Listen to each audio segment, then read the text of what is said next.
नमस्ते दोस्तों, स्वागत है आपका हमारे YouTube चैनल ज्ञानवी एजे ज्ञान में। महाभारत ग्रंथ के अनुसार द्रौपदी के 5 पति थे और यह पहली महिला ऐसी थी जिसने 5 व्यक्तियों से विवाह किया था। द्रौपदी के विवाह कथा के अनुसार द्रौपदी को अर्जुन ने स्वयंवर प्रतियोगिता में जीता था, लेकिन कुछ ऐसा हुआ कि द्रौपदी को अर्जुन के चारों भाइयों से विवाह करना पड़ा। पांडवों को 12 वर्ष का वनवास और 1 वर्ष का अज्ञातवास मिला था। उस समय 5 पांडव अपनी मां कुंती के साथ अपनी पहचान छिपाकर ब्राह्मण वेश में रहा करते थे और भिक्षा मांगकर अपना जीवन यापन करते थे।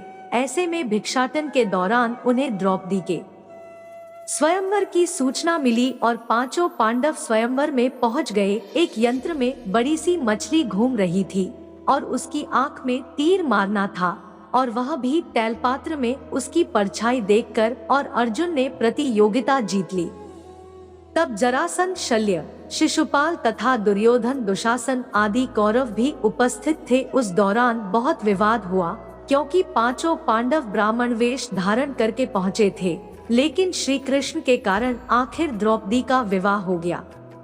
5 पांडवों से उसका विवाह कैसे हुआ या 5 पांडवों की वह पत्नी कैसे बनी, यह बहुत लंबा किस्सा है। कहते हैं कि द्रौपदी अपने पिछले जन्म में बहुत सुंदर युवती थी। सर्वगुण संपन्न होने के कारण उसे योग्य वर नहीं मिल रहा था, इसलिए उसने भगवान शंकर की तपस्या की और तब शंकर जी प्रकट हुए। उस समय द्रौपदी ने हड़बड़ाहट में 5 बार वर मांगे, इसलिए उसे शिवजी के वरदान के कारण इस जन्म में 5 पति प्राप्त हुए। जब भगवान शिव ने द्रौपदी को 5 पति प्राप्त होने का वरदान दिया था, तब वह भी जानते थे कि उसे अपने 5 पतियों के साथ पत्नी धर्म निभाने में समस्या होगी। इसीलिए उन्होंने द्रौपदी को ये वरदान भी दिया कि वह प्रतिदिन कन्या भाव यानी कौमार्य को प्राप्त कर लेगी। इसलिए द्रौपदी अपने 5 पतियों को कन्या भाव में ही प्राप्त हुई थी। कहा जाता है कि संतान को जन्म देने के लिए भगवान श्री कृष्ण ने उसे ये सुझाव दिया कि हर साल वह पांडवों में से किसी एक के साथ ही समय व्यतीत करे।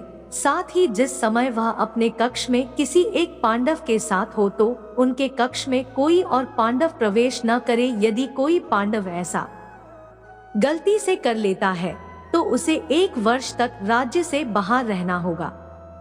माना जाता है कि द्रौपदी जो 5 पांडवों की पत्नी थी, एक साल के लिए हर पांडव के साथ रहती थी। उस समय किसी दूसरे पांडव को द्रौपदी के आवास में घुसने की अनुमति नहीं थी। इस नियम को तोड़ने वाले को 1 साल तक देश से बाहर रहने का दंड था। एक बार यह दंड अर्जुन को भुगतना पड़ा था। अर्जुन और द्रौपदी की 1 वर्ष की अवधि अभी समाप्त हुई थी और द्रौपदी युधिष्ठिर के साथ 1 वर्ष का समय शुरू हुआ था। अर्जुन भूलवश द्रौपदी के आवास में ही अपना तीर धनुष भूल आए और किसी दुष्ट ब्राह्मण के पशुओं की रक्षा के लिए उन्हें उसी समय इसकी जरूरत पड़ी और क्षत्रिय धर्म का पालन करने के लिए तीर धनुष लेने के लिए नियम तोड़ते हुए वह द्रौपदी के कक्ष में घुस गए। उस दौरान द्रौपदी युधिष्ठिर साथ में थे। बाद में इसके दंड स्वरूप अर्जुन 1 साल के लिए राज्य से बाहर चले गए। इसी 1 साल के वनवास के दौरान अर्जुन की मुलाकात उलूपी से हुई और वह अर्जुन पर मोहित हो गई। ऐसे में वह उन्हें खींचकर अपने नागलोक में ले गई और उसके अनुरोध करने पर अर्जुन को उससे विवाह करना पड़ा। कहते हैं कि दोनों 1 वर्ष तक साथ रहे। अर्जुन और नागकन्या उलूपी के मिलन से अर्जुन को एक वीरवार पुत्र मिला जिसका नाम इरावान रखा गया। द्रौपदी के 5 पुत्र थे। द्रौपदी ने 1 वर्ष के अंतराल में 5 पांडव के 1 पुत्र को जन्म दिया था, लेकिन दुर्भाग्य से इन 5 पुत्रों को अश्वत्थामा ने मार दिया था। दोस्तों, आपको यह कहानी कैसी लगी हमें कमेंट में आपकी राय अवश्य बताएं और हमारे चैनल पर नए हैं तो सब्सक्राइब जरूर करें। धन्यवाद।